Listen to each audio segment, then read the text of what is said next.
Hi guys, my name is Fazan Bear. Today I welcome you all on Fazan Youth Cricket Official. So guys, now I'm going to discuss Pakistan can be world cup squad 2023 जो कि हो सकता है कि उसके बारे में हम बात करते हैं। बहुत पहले तो मैं कहूँगा पाकिस्तान क्रिकेट बोर्ड को जल्द से जल्द इसको अनाउंस करना चाहिए। बहुत सारी लोग अफवाहें जो है ना वो मार्केट में गर्म हो रही हैं। सो इससे बेहतर है कि वो अफवाहें जो गर्म हो रही हैं इससे बेहतर है कि आप वर्ल्ड कप स्कॉट की अनाउंसमेंट कीजिए। चलें आ जाइए हम अपना वर्ल्ड कप स्कॉट हम फैन जो हमारा यूट्यूब जो है वो आज वर्ल्ड कप स्कॉट हमारे जो है ना सारे फैंस मिलके हम आज वर्ल्ड कप स्कॉट अनाउंस करते हैं। अगर इसके अंदर आपको कोई डिसएग्रीमेंट है तो आप ज़रूर बताएं, हम इसको देख लेंगे, इम्प्रूवमेंट कर लेंगे। लेकिन चलें आ जाते हैं। बाबर आजम कैप्टन होंगे, फ़खर जमान जो होंगे वो हमने उनको सिलेक्ट किया। हालांकि फ़खर की परफॉर्मेंस क्वेश्चनेबल है, लेकिन फ़खर एक सीनियर मेंबर है और काफ़ी देर से खेल रहा था, तो इसलिए हमने फ़खर से परसिस्ट किया बॉस। इमामुल हक, जहरी बात है, इमामुल हक जो है उनका एशिया कप इतना अच्छा नहीं गुजरा, बल्कि अच्छा बिल्कुल ही नहीं गुजरा उनका एशिया कप। लेकिन फिर भी इमामुल हक एक इम्पॉर्टेंट मेंबर हैं और इतने देर से वो परफॉर्म करें टीम के लिए, तो उनका होना बहुत ज़रूरी है और बड़े क्रूशियल मेंबर है पाकिस्तान टीम के लिए। अच्छा बॉस, इसके साथ ना हमने शान मसूद को भी स्क्वाड में जगह दी है। अब सारी बातें हम बात कर लेंगे कि क्यों जगह दी है। और शान मसूद सऊद भी जगह में बनाने में कामयाब है हमारी स्क्वाड के अंदर। अब पाकिस्तान की स्क्वाड का तो पता नहीं है। Rizwan, Mohammad Rizwan obviously wicket keeper batter होंगे हमारे साथ, हमारे वर्ल्ड कप के स्क्वाड में होंगे। और इफ्तिखार, इफ्तिखार अहमद भी बॉस खेलेंगे, क्योंकि 6 नंबर के ऊपर इफ्तिखार ने बहुत अच्छा खेला है। बहरहाल इन सब के ऊपर बात करेंगे बारी बारी कि प्लेइंग 11 क्या बन सकती है इंडिया के अंदर, ये सारी बातें करेंगे। तैयब ताहिर को भी हमने जगह दी है बॉस। मोहम्मद नवाज हमारी टीम के अंदर जगह बनाने में कामयाब हो गए, क्योंकि मोहम्मद नवाज को, जहरी बात है, मोहम्मद नवाज एक लेफ्ट आर्म स्पिनर है, तो हम उनको लेकर आए हैं। अब लोग कहेंगे आपने इमाद को क्यों नहीं खिलाया बॉस। इमाद का अभी फर्स्ट क्लास करे, आप देख लीजिए लिस्ट ए की क्रिकेट इतनी खेली नहीं है, ज़्यादातर T20 खेल रहे हैं बॉस। तो आजकल इमाद सब कुछ कर रहे हैं यहाँ डोमेस्टिक खेलने के अलावा, तो इसलिए इमाद टीम के अंदर नहीं है, सॉरी। ठीक है ना, हम इतना बड़ा रिस्क नहीं ले सकते। आगे हम सब रिस्क भी चल रहे हैं, इतना ज़्यादा रिस्क नहीं ले सकते, बहुत रिस्क लिया है। आप अब आगे आपको मैं बताऊंगा ना स्कोर, तो आपको पता लगेगा कि मजबूरी के तहत कितना रिस्क लिया हमने। अब आ जाइए आगे आगे, अबरार मिस्ट्री स्पिनर। बॉस मैं ये एशिया कप से पहले भी आपको याद होगा एक आधा शो किया था एशिया कप के स्क्वाड पे, तो मैंने यही कहा था कि अबरार को रखना चाहिए था। क्यों नहीं रखा एक मिस्ट्री स्पिनर हमने। तो ये एक मिस्ट्री स्पिनर, एक प्रॉपर स्पिनर है, तो बॉस ये अच्छी बात है कि अबरार को रखा। शदाब खान, अभी अबरार को हमने रखा है, बाय द वे पता नहीं कि पाकिस्तानी टीम रख रही है कि नहीं रख रही, वो अलग बात है। शदाब खान, शदाब खान बॉस फॉर्म में नहीं है, निक में नहीं है शदाब, और शदाब को फिर उनके सीनियोरिटी के कोटा पे ही रखा है बॉस, क्योंकि वो काफ़ी देर से टीम के साथ हैं और सीनियर प्लेयर का होना ज़रूरी है, और वो अपनी सीनियोरिटी के कोटा पे खेल रहे हैं। तो इफ्तिखार आगे शदाब को भी सोचना पड़ेगा कि अपने आप को, जब एक प्लेयर सीनियोरिटी के कोटा पे खेलना शुरू कर दे तो वो ठीक नहीं होता। रऊफ, हारिस रऊफ की जो, यानी कि जो इशू था, उनको स्ट्रेन था कमर के अंदर, जो साइड स्ट्रेन था, वो अब काफ़ी हद तक ठीक हो गया। और अब सुनने में आ रहा है कि वो भी अब वर्ल्ड कप में वो पूरे फिट होके जाएंगे, तो इसलिए रऊफ हमारी टीम की प्लेइंग जो है ना 15 में, वर्ल्ड कप के 15 स्क्वाड के अंदर वो है हमारी। अफरीदी, शाहीन अफरीदी, हमने शाहीन अफरीदी को जगह दी है बॉस, और हसन अली भी हमारी टीम में है। शाहीन जहरी बात है इंपॉर्टेंट मेंबर है, न्यू बॉल से बॉल करता है, अच्छी बॉलिंग है। और आज बड़ी खुशी की बात है कि शाहीन जो है फाइनली, शाहीन जो है उसने बाबर के साथ पैचअप किया है, और बाबर भी इनकी शादी में गए हैं, वलीमे में, मेरे ख्याल से वलीमा था शायद, वो गए हैं। तो उसके अंदर एक अच्छा एक है कि टीम जो है वो दोबारा बैक टू ट्रैक आ रही है, और जो सारे गिले शिकवे हैं वो ख़त्म हो गए। तो बॉस यही कौम चाहती है, इसलिए कल की वीडियो में मैंने गुस्सा किया था, क्योंकि हमें ये हारने से ज़्यादा बुरा लगता है कि हमारी टीम में रिफ्ट हो। हसन, और उसके बाद अरशद इकबाल को हमने जगह दी है। अब ये बातें डिस्कस करेंगे क्यों जगह दी है। बहरहाल अब ट्रैवलिंग रिजर्व्स में भी हमने लोगों को रखा है बॉस। आमिर जमाल मेरी ट्रैवलिंग रिजर्व्स में होंगे, क्योंकि वो क्यों होंगे वो भी बताऊंगा मैं। सरफराज अहमद हमने ट्रैवलिंग रिजर्व्स में रखा है बॉस। ये मैं बताऊंगा कि विकेट कीपर बैटर को मैंने ट्रैवलिंग रिजर्व में क्यों रखा है, ये भी मैं आपको बताऊंगा। ये कोई अनोखी चीज़ नहीं है, 2022 में ये सब कुछ हो चुका है। मोहम्मद रिजवान, आपको याद होगा मोहम्मद हारिस ट्रैवलिंग रिजर्व में थे, और फ़खर जब इंजर्ड हुए तो उनकी जगह मोहम्मद हारिस आ गए थे। तो ट्रैवलिंग रिजर्व्स में रखने का ये फ़ायदा होता है आपको। धानी को रखा है, और बस अब ये हम सारी चीज़ों को डिस्कस करेंगे वन बाय वन कि कौन क्यों रखा गया, क्यों रखा और इसके पीछे क्या मंतक थी, सब कुछ हम डिस्कस करेंगे आपके साथ। चलें लेट्स स्टार्ट कि रीजंस क्या हैं। अब अगर मैं सबसे पहले इस स्क्वाड को देखूं 2 मिनट के लिए कि स्क्वाड हमारा जो हमने सेलेक्ट किया हुआ है इसके अंदर हमने क्या, स्क्वाड के अंदर क्या क्या क्या प्लेइंग 11 हो सकती है, देखें वो बाद में बात करते हैं, पहले स्क्वाड के ऊपर थोड़ा सा नज़र और डाल लें। अगर फ़खर को देखूं, अगर फ़खर इमाम देखें मेरे ओपनर्स हैं, तो मैंने बॉस इस एशिया कप के स्क्वाड में से किसको निकाला है, मैंने अब्दुल्ला शफीक को निकाला है।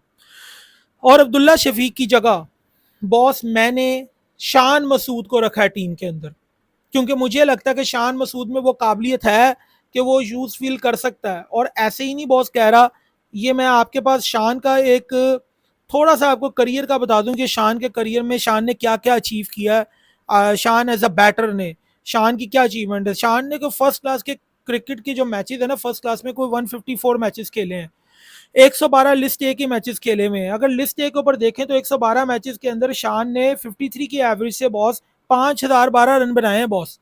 तो शान एक सीजन कंपेनर है, और T20 के भी 158 और फर्स्ट क्लास के 154 मैचेस। अगर डोमेस्टिक की बात करके चलूँ तो ये परफॉर्मेंस है। शान ने ओडीआई सिर्फ 9 मैचेस खेले हैं और T20 के 19 मैच खेले हैं, लेकिन टेस्ट का मजा चखा है वो भी खाली 30 मैचों का। लेकिन फर्स्ट क्लास करियर, एक बहुत ज्यादा फर्स्ट क्लास करियर एक्सपीरियंस नजर आ रहा है शान के अंदर। तो मुझे लगता है कि शान का इंडक्शन पाकिस्तान के लिए अच्छा होगा। अगर शान के नंबर्स देख ली जाए उनके फर्स्ट क्लास करियर के, मैं फिर रिपीट करता हूँ, शान ने लिस्ट ए करियर के अंदर शान के 112 मैचेस के अंदर 5012 रन है, एवरेज है 53.89, और सेंचुरीज जिसको हम बहुत काउंट करते हैं 14 सेंचुरीज लगाई हुई है और 31 50s हैं बॉस। तो शान का लिस्ट ए करियर बताता है शान के लिए कि शान के अंदर क्या दमखम है कि नहीं है। अब आ जाइए दूसरा, हमारे स्क्वाड में और हमने क्या क्या सिलेक्ट किया। अगर आप शान के बाद है तो हमने साउथ का इंडक्शन किया। अब साउथ का इंडक्शन जो हुआ है वो हमने साउथ शकील का इंडक्शन क्यों किया बॉस, साउथ शकील का इसलिए इंडक्शन किया कि साउथ को हमने पहले तो चौथे नंबर पे खिलाने के लिए इंडक्ट किया है। रिजवान माजर के साथ 5वें नंबर पे आते हैं, वो चौथे पे नहीं आते, ठीक है ना। अब साउथ की क्या परफॉर्मेंस रही है, यानी कि फर्स्ट क्लास करियर में साउथ ने क्या किया, आया साउथ की परफॉर्मेंस क्या साउथ के लिए करती है, मतलब साउथ को मतलब वोट देती है साउथ के हक में। अब अगर साउथ का फर्स्ट क्लास करियर देखें तो 67 मैचेस हैं, 54 का एवरेज है। लिस्ट एक में आ जाइए, 76 मैचेस खेले हुए हैं, 44 का एवरेज है। एक जगह पे 5139 रन बनाए, एक फॉर्मेट के अंदर 2489 रन बनाए हैं, ठीक है ना। और T20 का भी करियर खेला हुआ है। तो मेरा लिस्ट ए का करियर मैं बात करूंगा, लिस्ट ए के करियर में 44 का एवरेज है इस बंदे का। और बॉस इसने कुल मिला के फर्स्ट क्लास, और अगर आप लिस्ट ए की क्रिकेट मिला लें, आपको पता फर्स्ट क्लास में ज्यादातर 4 डे क्रिकेट होती है और लिस्ट ए के अंदर आपको सॉरी ओडीआई क्रिकेट होती है। तो अगर आप कंपेयर कर लें तो कोई मेरे ख्याल से साउथ ने कोई 21 सेंचुरियां लगाई हुई दोनों फॉर्मेट में मिला के। तो बॉस ये साउथ शकील का करियर बोल रहा है साउथ के लिए कि वो एक बेहतरीन प्लेयर है, अगर हम उसको चांस दें तो। साउथ शकील को मैंने आगा सलमान आगा सलमान की जगह रखा, हालांकि आगा सलमान 5वें नंबर पे खेलते हैं, लेकिन साउथ शकील को मैंने रखा आगा सलमान की जगह, ये मैं आपको बता दूं। अब आगे आ जाइए, उसके अंदर आगे हमने क्या क्या एडिशन किया, आगे इसमें आगे हम क्या क्या देख रहे हैं कि हमने और किस किस को रखा है। अब आगे आ जाए, उसके बाद मोहम्मद रिजवान तो बॉस विकेट कीपर बैटर है, वो खेलेंगे। इफ्तार अहमद ने अपने को 6 नंबर के ऊपर प्रूव कर दिया बॉस, वो तो खेल रहा है, ठीक है ना। अब आ जाए तैयब ताहिर के ऊपर। तैयब ताहिर जो है ना, सॉरी, तैयब ताहिर का इंडक्शन बड़ा जबरदस्त इंडक्शन है बॉस। अपने मुंह मियाँ मिठू बन रहा होगा, आपको लग रहा होगा, लेकिन तैयब ताहिर का जरा नंबर आपको नहीं पता ना। तैयब ताहिर जितना अच्छा उसने इमर्जिंग एशिया कप में परफॉर्म किया और जिस तरह स्पिन के लत्ते लिए उसने बॉस हमारे, अगर ये बंदा आ जाए तो ये यकीन कीजिए ये बंदा जो होगा ना, इसका एडिशन बड़ा जबरदस्त हो सकता है। तो तैयब ताहिर को जो हमने रखा है बॉस, वो इस वजह से रखा है कि स्पिन को खेलने की एबिलिटी बहुत अच्छी है। और दूसरा बॉस, इसका फर्स्ट क्लास करियर भी जो है ना तैयब ताहिर का, वो उसके लिए बोल रहा है। तो first class career Tayyab Tahir का आप देख लीजिए। कोई इसने कुल मिला के लिस्ट ए के करियर के अंदर, इसके लिस्ट ए के जो 53 मैचेस इसके लिस्ट ए में है, जो कि ओडीआई का कंपैरिजन बनाती है, और इसकी 44 की एवरेज है बॉस। 4 इसने शतक लगाए हुए, 16 50 लगाई हुई है। तो बॉस को टोटल मिला के 20 मैचों के अंदर इसने हाफ सेंचुरी और सेंचुरी जरी है boss, with a strike rate of 90। तो बॉस अगर तैयब ताहिर को अगर हम इसमें इंक्लूड कर रहे हैं तो बड़ा जबरदस्त होगा। अगर तैयब ताहिर कल कबार आपको लगता है कि सऊश की परफॉर्म नहीं कर पा रहे तो आप तैयब ताहिर को लेकर आ सकते हैं, ठीक है ना। सऊशकील की जगह तैयब ताहिर खेल लेंगे। अल्लाह ना करे अगर कल बाबर आजम का कोई इशू हो जाए, वो फील करें कोई कि उनको बुरी फीलिंग हो रही है, बुरी फीलिंग मतलब कि वो सही तरह फिट नहीं है, बैड फील कर रहे हैं बॉस, अगर उनकी फिटनेस का कोई इशू है तो तैयब ताहिर वन डाउन भी खेल सकते हैं बॉस। तो बॉस इस सिनेरियो को सोच के हमने रखा है कि ये जो आपकी आउटिंग होने वाली इसमें कोई 40 से ज्यादा मैचेस हैं और बहुत ज्यादा आपको यानी कि एक आधे महीने की गेम नहीं है, एक आधे महीने से ऊपर की गेम है बॉस ये। तो जब इतना बड़ा वर्ल्ड कप हो और इसमें हर टीम से आपने खेलना है तो बॉस आपको बैकअप तैयार करना पड़ता है अपने साथ कि बॉस अल्लाह ना करे अगर ये हुआ तो हमारे पास बैकअप हो, ठीक है। तो इसलिए ये स्क्वाड ये सोच के रखा हुआ है।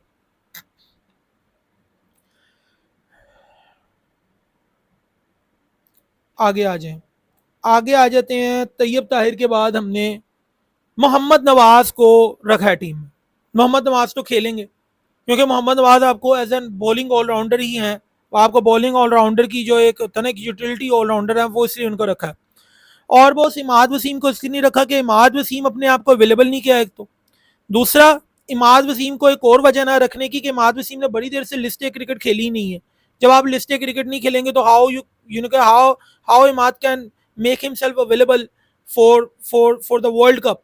हाँ यहाँ पे फैंस बात करते हैं, जज्बाती फैन बात करते हैं, लेकिन मैं आपको ये कहता हूँ जज्बातियत से जरा दूसरी तरफ होकर सोचिए कि क्या उनकी जगह बनती है। चलें आगे आए। मोहम्मद नवाज को हमने क्यों रखा ये हमने बता दिया कि वो भी करंट सर्किट के अंदर करंट जो है ना अवेलेबल बॉलर्स के अंदर वो खेल रहे हैं। अबरार अहमद, अबरार अहमद को बहुत इसके रिकॉर्ड्स की क्या बात करनी, इस प्लेयर की बात करना जरूरी है कि अबरार अहमद ने किया क्या। अबरार अहमद अभी इंटरनेशनल का मजा चख चुका है। इंग्लैंड की इसने टीम के खिलाफ टेस्ट में बॉलिंग भी की है, हर टीम के खिलाफ इसने बॉलिंग की है। तो वो जो बड़े फॉर्मेट का बॉलर होता है ना उसने वो मार खाई होती है। तो ये बॉलर मुझे पक्का यकीन है ओडीआई में आके परफॉर्मेंस देगा, इसलिए मैंने अबरार अहमद को रखा है। इसके लिए मैंने कोई स्टैट्स के ऊपर काम करने की मुझे जरूरत नहीं पड़ी। ये बड़ा ऑब्वियस है कि अभी हमें अबरार अहमद की जरूरत है और हमें एक ऐसा स्पिनर चाहिए जो जेन्युइन स्पिनर हो, चाहे वो शदाब के साथ आ जाए, लेकिन अबरार को अगर आपको खिला लें तो बेहतर है। कई मैचेस में शायद अबरार को आपको चांस देना पड़े और मैं आपको तो रिकमेंड करूंगा इंडिया के मैच में आप अबरार को चांस जरूर दीजिए। Abrar can be the surprising factor क्योंकि इंडियन बैटर्स ने सिर्फ अभी तक नवाज को खेल लिया और शदाब को खेल लिया हुआ, इंडियन बैटर्स ने भी अबरार को नहीं खेला। तो अबरार का इंडक्शन आप इस वजह से भी देखिए कि अबरार को इंग्लैंड ने देखा है, अबरार को ऑस्ट्रेलिया ने देखा है, अबरार को न्यूजीलैंड ने देखा है, पर अबरार को शायद श्रीलंका ने भी देखा है, लेकिन अबरार को अभी तक इंडिया ने नहीं देखा। तो बॉस इसमें कोई बुराई नहीं है अगर अपने ओपोनेंट के लिए आप कंपीट करें, उसके लिए एक स्ट्रेटेजी बनाएं। फॉर एग्जाम्पल अभी जो टॉपली है, टॉपली कोई इंग्लैंड के बॉलर हैं, लेफ्ट आर्म पेसर हैं, इन्होंने इंडिया के खिलाफ और पाकिस्तान के खिलाफ उसको चेक किया हुआ है और उन्हें पता है कि रिया टॉपली को इसलिए रखा है उन्होंने इंग्लैंड के वर्ल्ड कप के स्क्वाड में क्योंकि उन्हें पता है कि अगर रिया टॉपली खेले तो वो उसमें इम्पैक्ट क्रिएट कर सकते हैं। तो इसलिए उन्होंने रखा उनको, क्योंकि रोहित शर्मा का वही लेफ्ट आर्म पेसर का जो एंगल है वही बस सोच है उनकी। ये बेहतरीन चीज है बॉस कि जो मैं आपको कह रहा हूँ ना कि जो अबरार की इंडक्शन अगर कर ली जाती है तो बड़ा बेहतरीन होगा। शदाब, शदाब खान को हमने यानी कि इंक्लूड किया। शदाब खान जहरी बात है खेलेंगे, सीनियर होने के कोटा पे खेल रहे हैं, शदाब को अपने आप को इम्प्रूव करना चाहिए। शदाब को मैंने रखा भी इसलिए है क्योंकि शदाब काफ़ी देर से खेल रहे हैं, उनका एक्सपीरियंस भी है, एक्सपीरियंस की बुनियाद पर रखा है। तो मैं ये होप करता हूँ कि शदाब अपने आप को इम्प्रूव करके आगे आएंगे। Rauf, Haris Rauf need no introduction, बेहतरीन बॉलर है वाइट बॉल क्रिकेट का, अल्लाह का शुक्र है फिटनेस इसकी ठीक हो गई है और ये खेलेगा। शाहीन शाह अफरीदी से बहुत उम्मीदें हैं कि वो नई बॉल तो छोड़े पुरानी बॉल से भी विकेट्स लेंगे अब। तो बहुत शाहीन को भी रखना है, जहरी बात है शाहीन एक इंपॉर्टेंट मेंबर है और आज मुझे बहुत खुशी हुई कि शाहीन और बाबर में सब कुछ शॉर्ट आउट हुआ। हसन अली को हमने रखा है और क्यों रखा है वो बता देते हैं हम, ठीक है ना। हसन अली के ऊपर जब स्क्वाड बात कर रहा था तो मैं हसन अली का तो भाई ओडीआई फॉर्मेट में कोई 65 मैचेस खेले और 60 से ऊपर मैचेस खेले हुए, और हसन अली ने विकेट्स भी 91 चटकाई हुई है और इकॉनमी का 5.75 की इकॉनमी और 30 की एवरेज और स्ट्राइक रेट जो है वो 31.7 का बॉस। तो boss Hasan Ali as a bowler बेहतरीन बॉलिंग, एक ऐसा यूटिलिटी बॉलर हसन अली बहुत जबरदस्त बॉलर है, एक यूटिलिटी ऑलराउंडर भी है, और अब तो बैटिंग भी करते हैं हसन अली, और आपको याद होगा बड़े बड़े छक्के भी मारते हैं। तो ये बात है कि हसन अली ने 5 बार 5 विकेट जो है ना वो 4 बार ली हुई है, 5 बार मैच में विकेट ली हुई है, 4 बार 5 बार विकेट ली हुई है, ठीक है ना, यानी कि 5 विकेट होल 4 बार लिया हुआ है, और 1 बार 4 विकेट होल लिया हुआ। तो हसन अली जो है वो इंटरनेशनल अरीना से जो है वो फेमिलियर है, इंटरनेशनल क्रिकेटिंग जो है अरीना है ना उससे फेमिलियर है, उन्होंने मजा चखा हुआ है इंटरनेशनल क्रिकेट का, इसलिए हमने हसन अली की इंडक्शन की है। और फर्स्ट क्लास करियर हसन ने पिछले हाल ही फिलहाल ही में बहुत फर्स्ट क्लास खेली है। हाँ मुझे पता है इंजरी से आ रहे हैं, लेकिन फिर भी हसन अली के पास 60 मैचों का एक्सपीरियंस भी है, तो बॉस इसलिए हम हसन अली के साथ जा रहे हैं। अब आगे आ जाएं कि जो हमने आगे सिलेक्शन किया वो क्या किया। हसन अली के अलावा बॉस हमने अरशद इकबाल के ऊपर बहुत अपना मैंने ना ट्रस्ट जाहिर किया है अरशद इकबाल के ऊपर। अरशद इकबाल बड़े बेहतरीन बॉलर हैं, ये कराची किंग से भी खेलते रहे हैं, पेशावर जलमी से भी खेलते रहे हैं, और बेहतरीन बॉलर है अरशद इकबाल। और ये अरशद इकबाल जो है ना बॉल आके जो है ना वो जैसे पटकते हैं ना पिच के ऊपर, ये उस तरह पटकते हैं बॉल। और बस इंडिया के अंदर कुछ ऐसी पिचेस हैं जहाँ पे back of the line delivery अगर आप बॉल पटकें तो वहां से आपको विकेट मिलती है, जैसे कि श्रीलंका के अंदर था बॉस। तो अरशद इकबाल एक इंटरेस्टिंग चॉइस भी है और एक बड़े ज़बरदस्त बॉलर भी हैं, इसलिए हमने अरशद इकबाल को टीम में जगह दी है। अरशद इकबाल के स्टैट्स क्या कहते हैं कि अरशद इकबाल आया वो उन चीज़ों के काबिल हैं भी नहीं, तो मैं आपको बता देता हूँ अरशद इकबाल ने, अगर आप डोमेस्टिक के अलावा अरशद इकबाल का ये इमर्जिंग एशिया कप देखें तो इसमें अरशद इकबाल 22 साल के अरशद इकबाल ने बहुत से उधर 7 विकेटें ली थी, 12 का उसका एवरेज था, तो बहुत अच्छी स्ट्राइक रेट और अच्छे एवरेज से उसने बॉलिंग की बॉस। और अगर अरशद इकबाल की फर्स्ट क्लास की क्रिकेट देखें, फर्स्ट क्लास करियर देखें, तो बहुत फर्स्ट क्लास करियर के अंदर अगर लिस्ट ए करियर देखें तो 22 मैचों के अंदर अरशद इकबाल ने कोई 32 विकेटें ली हैं, 22 मैचों में, लिस्ट ए में 22 मैचों में 32 विकेटें ली हैं। और अपना अल्लाह भला करे इनका जो इकोनॉमी का रेट है वो 5 है और 30 का स्ट्राइक रेट है, तो बहुत स्ट्राइक रेट बुरा नहीं है। लेकिन मैं मानता हूँ कि अरशद इकबाल की जो हम एक्सपेक्ट करते हैं कि वो बड़ी ज़बरदस्त वाव फैक्टर वाला एक आप कह लो कि वो चीज़ आएगी, लेकिन वाव फैक्टर नहीं है, लेकिन ये बॉलर अच्छा बहुत इनकी बॉलिंग हमने देखी हुई है, उसकी बुनियाद के ऊपर मैं आपको ये कह रहा हूँ कि ये बॉलर इम्पैक्ट क्रिएट करने वाला है। तो इसके ऊपर ना हमें थोड़ा सा बैंक करने की ज़रूरत है कि ये करेगा, इसलिए ये टीम में है। क्योंकि एक तो इसका मैं आपको बता रहा हूँ ना बॉल जिस तरह से करता है, और अभी हाल ही फिलहाल ही में जिस तरह की परफॉर्मेंस इमर्जिंग एशिया कप में अगेंस्ट इंडिया दी है, तो इस वजह से भी हमने अरशद इकबाल को रखा है, क्योंकि ये बॉलिंग फॉर्म इसकी अच्छी है। और रिसेंट बॉलिंग फॉर्म आपको मैं बता रहा हूँ कि 7 विकेटें ली थी और एवरेज इसकी बहुत अच्छी है, तो इसलिए अरशद इकबाल टीम के अंदर रखा है हमने। और दूसरा अरशद इकबाल नई बॉल से बॉल कर लेगा, तो इसलिए अरशद इकबाल हसन अली को रखा इसलिए गया कि इनके अंदर वो सलाहियत है नई बॉल से बॉल करने की, और बॉल हिलाने की भी सलाहियत है हसन अली और अरशद इकबाल में। तो इसलिए शाहीन के साथ अगर ये पेयर बन रहा है तो बेहतरीन पेयर बन रहा है। और चौथा बॉलर जो हमने रखा है हारिस, जहरी बात है चौथा तो हारिस ही होगा, लेकिन अब ये सवाल पैदा होता है कि हमने ट्रैवलिंग रिजर्व में कुछ प्लेयरों को क्यों रखा है, यानी कि कुछ प्लेयर ट्रैवलिंग रिजर्व में क्यों है, इवन ट्रैवलिंग रिजर्व में भी हैं, तो क्या प्लानिंग है। बस आमिर जमाल को रखा है मैंने ट्रैवलिंग रिजर्व में, उसकी वजह ये कि हारिस रऊफ जो है वो फास्ट बॉलर है आपके, ठीक है ना, 145 146 किलोमीटर पर आवर की स्पीड पे बॉल फेंकते हैं वो, और वो तेज बॉलर है, ठीक है ना। आमिर जमाल भी मुझे पता है कोई इतना कंसिस्टेंट नहीं है, आमिर जमाल की जो परफॉर्मेंसेज हैं वो इतनी कंसिस्टेंट नहीं है, लेकिन आमिर जमाल के अंदर ये चीज़ है कि आमिर जमाल डेक को जो है ना, यानी कि आप कह लो कि पिच को हिट जो करता है ना वो बड़ा आप कह लो कि पटकता बॉल को आके, यानी कि हार्ड हार्ड लेंस के ऊपर बॉल करता है और सही बॉल करता है। तो बॉस जिस तरह की हमें आमिर जमाल टाइप जैसे बॉलर्स जो है ना हमें इंडिया में उसकी जरूरत पड़ेगी, तो इसलिए आमिर जमाल को सिर्फ उसके पोटेंशियल के ऊपर यहाँ पे रखा है। कोई इतना ज्यादा आमिर जमाल ने कोई वाह विला नहीं मचाया, वाह विला कह रहा हूँ, थोड़ा इतना कमाल नहीं किया हुआ बॉस क्रिकेट की स्टेजेस के ऊपर, इंटरनेशनल क्रिकेट पे कोई इतना कमाल नहीं करके दिया आमिर जमाल ने। अगर आमिर जमाल का हम देख लें जरा करियर फिर भी हम देख लेते हैं, तो आमिर जमाल ने लिस्ट ए के में 23 मैच खेले हैं, और 23 मैचों में आमिर जमाल की जो 23 मैचों के अंदर आमिर जमाल की विकेट्स हैं वो 41 है, और फर्स्ट क्लास में उसकी ज्यादा है, 25 में 68 है। हाँ ये हौसला अफजा जरूर चीज़ है, लेकिन फिर भी आमिर जमाल के अंदर जो एक चीज़ है ना, मैं इनकी विकेट्स को नहीं, मैं इनकी पेस को काउंट करके इनको सिलेक्ट किया। और पाकिस्तान हमेशा पेस बैटरी के साथ जाता है, ये नहीं देखता कि उसकी एवरेज कितनी, उसकी स्ट्राइक रेट कितना है। हमारे यहाँ पे हमेशा नए बॉलर्स को सिलेक्ट करके उनके कॉन्फिडेंस को बूस्ट किया जाता है, और आमिर जमाल अभी उसमें वो खासियत है। मैंने देखा है कई बार वो बड़े ऐसे स्पेल्स करता है जो वो बड़े आप कह लो कि बड़े हाई पेस के साथ वो कई स्पेल्स कर जाता है, और बहुत बड़ा यानी कह लो कि बड़े जोश से बॉलिंग करता है, लेकिन जरा होश भी जरूरत है। तो आमिर जमाल को हमने ट्रैवलिंग रिजर्व में रखा है, ये सोचते हुए कि अगर हम इतने बड़े टूर में जा रहे हैं तो हमारे पास कोई बॉलर होना चाहिए, इसलिए आमिर जमाल को हमने ट्रैवलिंग रिजर्व में रखा है। आगे आ जाइए, आगे हमने क्या क्या रखा है वो भी आपको बताते हैं। सरफराज अहमद को हमने ट्रैवलिंग रिजर्व में रखा। बॉस आप में से कई लोग कहेंगे कि आपने सैफी को ट्रैवलिंग रिजर्व में क्यों रखा, तो मैं बॉस आपको बता देता हूँ, एक विकेट कीपर बैटर को मैंने कोई अनहोनी बात नहीं की। ये भाईजान 2022 के वर्ल्ड कप में ऐसा हो चुका है, जब फखर जमान इंजर्ड हो चुके थे, तो अपना हमने wicket keeper batter Mohammad Haris को जो है उन्हें ट्रैवलिंग रिजर्व में लेकर गए हुए थे, और उन्होंने हमने मैच खिलाया था बॉस साउथ अफ्रीका के अगेंस्ट। तो बॉस ये मैं आपको रेफरेंस दे रहा हूँ, इसलिए सैफी को रखा है हमने ट्रैवलिंग रिजर्व में।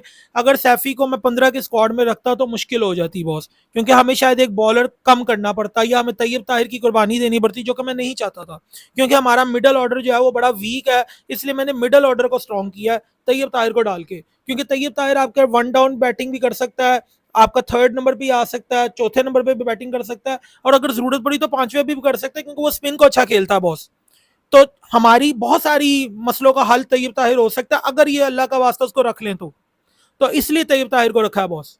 तो ये जो हमने स्क्वाड सिलेक्ट किया ना, इस स्क्वाड सिलेक्शन के अंदर हमने ये जो सोचा, और हाँ धानी को भी हमने रखा है। धानी ने फर्स्ट क्लास करियर खेला है और परफॉर्मेंसेज हैं धानी की, लेकिन इंटरनेशनल करियर के अंदर धानी बहुत इनकंसिस्टेंट रहा है। और धानी ने अभी रिसेंटली लिस्ट अपना रिसेंट क्रिकेट बहुत ज़्यादा खेली भी है। अमर्जिंग एशिया के लिए जब जिम्बाब्वे की टीम जिम्बाब्वे गई थी, तो धानी ने वहाँ पे भी परफॉर्मेंस दी थी, और मेरे ख्याल से if I am not wrong emerging Asia cup में भी धानी गया है। तो बहरहाल धानी टीम के साथ रहा है। T20 ज़्यादा खेला हुआ धानी ने, इतना ज़्यादा ओडीआई क्रिकेट नहीं खेली। हाँ हल्कों में ये बात चल रही, सोर्सेज में बात चल रही थी कि जमान खान को रखें, लेकिन मैंने जमान खान से ज़्यादा वोट जो दिया वो धानी के पालने में डाला है, क्योंकि मुझे लगता है धानी जो है वो इम्पैक्ट क्रिएट कर सकता है। अल्लाह ना करे कि धानी की जरूरत पड़े, अल्लाह करे यही लोग खेलते रहे जो हमने टीम सेलेक्ट किया। और अब मैं एक और बड़ी इंपॉर्टेंट बात के ऊपर आना चाहता हूँ कि हमने ये टीम क्यों सिलेक्ट की है। सॉरी आज गला मेरा बहुत खराब है, 2-3 दिनों से गला खराब है, प्लीज बर्दाश्त करें, क्योंकि बोलने में काफी एफर्ट लग रही है। आपको पता नहीं कि इसमें कितनी जान लग रही है बोलने में। बहरहाल मैं आपको ये बताता चलूँ कि हमने ये जो स्क्वाड सेलेक्ट की, इसके ऊपर जरा फिर एक बार आ जाए और इसके ऊपर जरा फिर निगाह डालते हैं कि हमने इसके अंदर क्या क्या हमने इस स्क्वाड को जो सिलेक्ट किया, इसके अंदर हम किस कम्बिनेशन के साथ जा सकते हैं on any given day.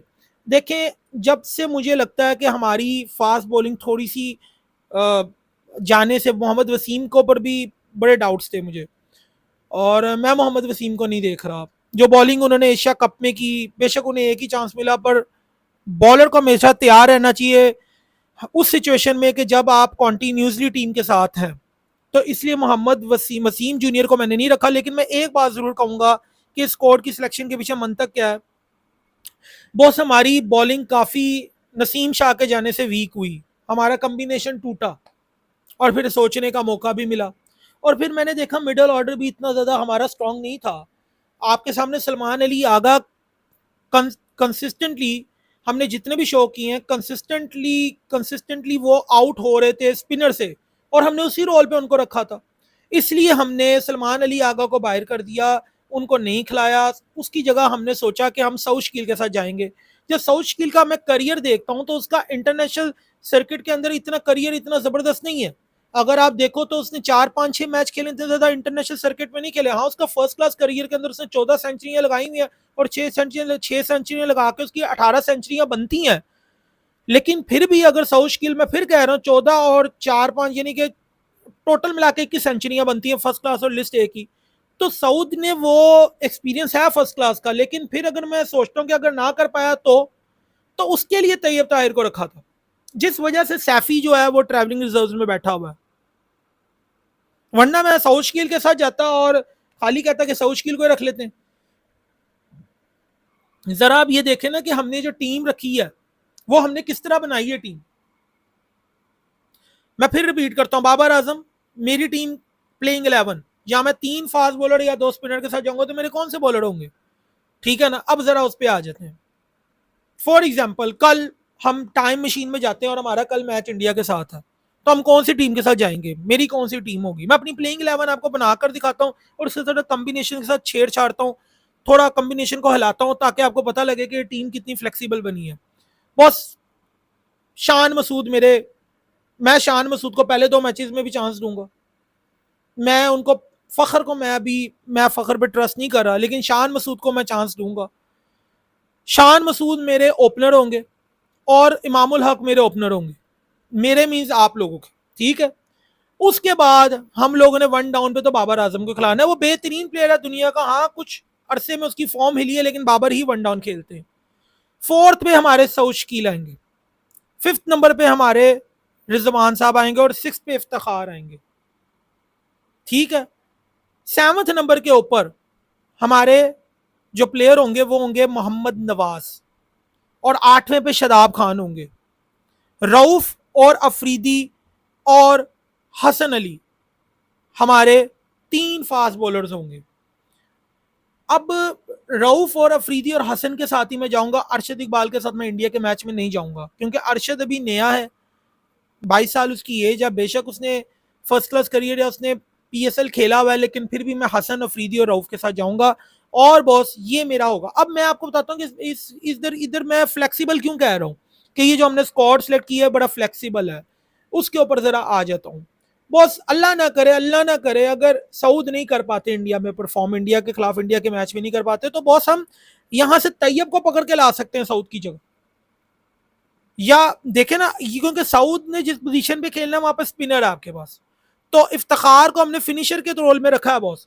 Iftikhar, Nawaz और शदाब, ये 3 हमारे फिनिशर होंगे जो मैच को खत्म करेंगे, ये इनकी रिस्पॉन्सिबिलिटी है।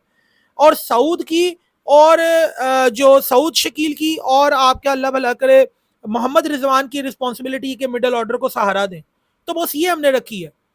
सऊद की जगह मोस्ट लाइकली हो सकता है अगर सऊद ना खेलें या सऊद परफॉर्म ना कर पाए तो उनकी जगह उनकी रिप्लेसमेंट हमने रखी है तैयब ताहिर, कि जो स्पिनर को अच्छा खेलता है और उसने आपने देखा भी है कि मर्जिंग एशिया कप में कैसा परफॉर्म किया तैयब ताहिर ने।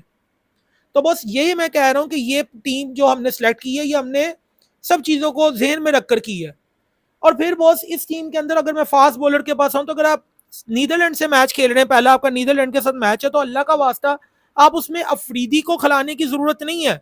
और उसमें सॉरी, उसमें ना आपको अफरीदी को खिलाने, आपको उसमें अफरीदी या आप हारिस में से किसी को भी आप दे सकते हैं, उसके अंदर आराम दे दें, अफरीदी को आराम दे दें या हारिस को आराम दे दें। और अगला मैच श्रीलंका के खिलाफ है तो उनमें से किसी एक को बैठा लें और किसी को, अफरीदी को आप खिला लें और हारिस को आप संभाल के चलें। हर मैच हारिस को ना खिलाएं, हारिस को इंपॉर्टेंट मैचेस खिलाएं बॉस, हारिस की पेस बहुत ज्यादा है। शाहीन अफरीदी को आप खिलाइए और कुछ मैचेस के अंदर आपको नजर आता है कि अगर ओपोनेंट तगड़ा नहीं है, नीदरलैंड को देख लीजिए, 50 ओवरों के मैच में नीदरलैंड से अगर आप अफरीदी और हारिस के साथ जाएंगे तो गेम कैसा चलेगा बॉस। आप उसमें अरशद इकबाल और हसन अली को जगह दीजिए और आप अपना हसन अली और अरशद इकबाल बॉलिंग कर लेंगे और आप 3 स्पिनर के साथ चल जाइए, तो ये काम भी आप कर सकते हैं। बहरहाल ये हमने जो स्क्वाड सेलेक्ट किया वो बहुत सोच के किया, और इसके अंदर आप छोटी टीम्स के अगेंस्ट किसी एक को खिलाएं और एक को बैठाएं, ये मैं कहना चाह रहा हूं। 3 फास्ट बॉलरों के कॉम्बिनेशन के साथ आप जाइए, हसन अली में को खिलाइए, शाहीन को ना खिलाइए, उस शाहीन को हसन, शाहीन को हसन और अरशद इकबाल से आप पहले मैच में बॉलिंग करवा लें, और तीसरे आपके फास्ट बॉलर हारिस रऊफ जो बीच में आके बॉल करते हैं। 3 फास्ट बॉलर और 2 स्पिनर के साथ आप 5 तारीख को मैच है, नहीं 6 तारीख को मैच है आप लोगों का नीदरलैंड के खिलाफ, आप वो खड़ा आपको वो मैच करवा लें, उसमें हसन की बॉडी को रेस्ट मिल जाएगी। फिर अगले मैच में इसी तरह किसी एक को बैठाएं और बाकी को 2 को खिला लें, तो बस यही आप लोग कर सकते हैं ना। अब ये मेरी तरफ से स्क्वाड है, ये स्क्वाड मैंने अनाउंस किया ये सोच के कि बस हमें इस स्क्वाड के साथ जाना चाहिए, इस कॉम्बिनेशन के साथ आना चाहिए। इसमें डिफरेंट कॉम्बिनेशन आ सकते हैं, मेरा मतलब है कि ये 4 फास्ट बॉलर जो आपके पास हैं, 3 आपके पास स्पिनर है, तो बॉलर्स का स्क्वाड आपके पास 7 का है। और अगर आप देखा जाए तो इन अ वे शादाब खान बॉल कर लेते हैं, नवाज भी बैटिंग कर लेते हैं, तो बैटिंग भी आपकी ज्यादा हो रही है। लेकिन इसका आपकी बैटिंग भी बहुत स्ट्रेच होकर आपकी बैटिंग 8वें नंबर तक चली जाती है, Shaheen can bat as well, Hasan can bat as well. तो इसमें देखें हसन भी बैटिंग करते हैं, शाहीन भी बैटिंग करते हैं, रऊफ भी बैटिंग करते हैं। तो बस ये वही स्क्वाड है ज्यादातर हमने सेलेक्ट किया जिस तरह का आप लोगों का, यानी कि जो कॉम्बिनेशन आपने पहले स्क्वाड में बनाया हुआ था ये हमने वही कॉम्बिनेशन किया, लेकिन इसमें थोड़े से हम ब्रेव हुए हैं। हमने इसमें 7 स्पेशलिस्ट बैटर के साथ वर्ल्ड कप स्क्वाड में गए हैं और 8 बॉलरों के साथ गए हैं हम, और बाकी हमने ट्रैवलिंग रिजर्व में रखे हैं बॉस। 3 धानी, सरफराज अहमद और आमिर जमाल। आमिर जमाल को इसलिए रखा है कि अगर अल्लाह ना करे अगर आपका फास्ट बॉलर इंजर्ड हो जाता है हारिस रऊफ, तो उसकी जगह जो मिडल में आके बॉल करता है, जो जो 11वें 12वें या 14वें नंबर पे आके 10वें ओवर के बाद बॉल करता है हारिस रऊफ, उसकी जगह उसकी रिप्लेसमेंट आमिर जमाल होगी। तो बस ये सारा अब तक का सारा जो है ये पाकिस्तान के जो स्क्वाड का हमने अपना स्क्वाड बनाया अपनी तरफ से, ये हमने उसका एनालिसिस किया कि ये स्क्वाड क्यों बनाया है इस तरह, किस कम्बिनेशन के साथ बनाया है। 3 फास्ट बॉलर और 2 स्पिनर के साथ आप जाएंगे और उसके अंदर आपको हारिस रऊफ को बड़ा ध्यान से खिलाना है आपको, और इनको ये बताना है कि भाई हर बाउंड्री के ऊपर ना डाई मार के बॉल ना डाइव, हर बॉल पे डाइव ना मारो। तो ये डाइव जो मारने का हमारे लोगों को शौक है बॉलर्स को, इसलिए हमने ट्रैवलिंग रिजर्व में आमिर जमाल को रखा है। तो ये हमारा स्क्वाड है, इसके अंदर हमने बैटिंग को स्ट्रॉन्ग किया है, मिडल ऑर्डर बैटिंग को स्ट्रॉन्ग किया है, स्पिनर अबरार को लाके हमने स्पिन डिपार्टमेंट को स्ट्रॉन्ग करने की कोशिश की है। मेरी नज़र के अंदर इंडिया के खिलाफ अगर आप खेलें तो आप अबरार को ज़्यादा से ज़्यादा चांस दें, और शदाब को, अबरार या शदाब और नवाज में से कोई एक खेले, ठीक है ना। क्योंकि फिर आप कहेंगे बैटिंग आपकी फिर भी कमजोर नहीं होगी, क्योंकि आपके पास बैटिंग में, माफ कीजिएगा, शदाब की भी कोई 25-40 की एवरेज नहीं है, तो शाहीन भी बैट कर ही लेता है। तो कहने का मकसद है कि आपने अगर किसी के साथ जाना है तो अबरार के साथ जाइए, 7 स्पेशलिस्ट बैटर्स के साथ जाइए और बाकी बॉलर्स के साथ जाइए आप। हमने बीच में ऑलराउंडर भी डाले हुए, यहाँ पे 6 बैटर्स के साथ और बाकी के ऑलराउंडर 2। लेकिन हमने मिडल ऑर्डर को स्ट्रॉन्ग करने के लिए तैयब ताहिर का इंडक्शन इसलिए किया है कि यहाँ टीम का कप्तान अक्ल से टीम खिलाए। अगर तो टीम यही इस तरह की सिलेक्ट हो जाएगी तो हम तो बहुत खुश होंगे, और दुआ करते हैं अगर कोई भी वो सिलेक्ट कर रहे हैं टीम, जो भी इनसी भाई सिलेक्ट करें वो पाकिस्तान के लिए अच्छा हो। अब गाइस, अब now I am signing off my show. So बहुत रात हो गई अब, और बहुत ज़्यादा काम कर रहे थे इसके ऊपर, स्क्वाड के ऊपर काम कर रहे थे और बड़ा सोच रहे थे कि स्क्वाड क्या सिलेक्ट किया जाए। तो आई होप आपको आज का शो पसंद आया होगा, और इसको लाइक कीजिए, ये आपका शो है, इसको लाइक कीजिए, सब्सक्राइब कीजिए, दोस्तों के साथ शेयर कीजिए, और बेल आइकन के बटन को प्रेस कीजिए ताकि आपको हमारी आने वाली वीडियोस का सारा जो है वो उसका जो है ना डाटा जो है उससे सारी इन्फॉर्मेशन आपको मिलती रहे। Thank you very much.